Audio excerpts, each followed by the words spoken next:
নির্দেশের পরেই কাজ। মুখ্যমন্ত্রীর নির্দেশের পরেই কর্তব্যের গাফিলতির অভিযোগে সাসপেন্ড করা হলো পশ্চিম বর্ধমানের বারাবণী থানার সাব ইন্সপেক্টর মনোরঞ্জন মণ্ডলকে।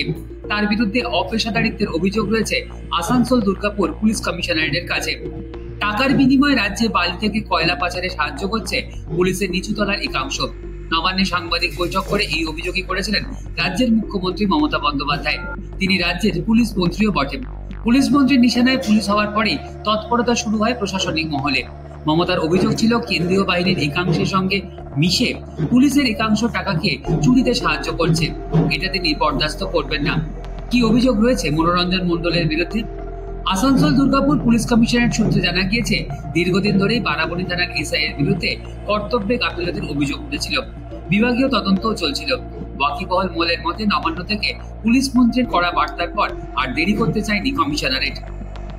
সাসপেনশনে থাকার সময় মূল বেতনের অর্ধেক পাবেন ওই পুলিশ আধিকারিক, তবে অন্যান্য ভাতা তিনি পাবেন বলেই জানানো হয়েছে। পরবর্তী নির্দেশ না আসা পর্যন্ত ওই এসআই কে পুলিশের কাছে ব্যবহৃত জিনিসপত্র আসানসোল পুলিশ লাইনে জমা দিতে বলা হয়েছে। নবান্ন থেকে আরো একটি ইঙ্গিত দিয়েছেন মুখ্যমন্ত্রী।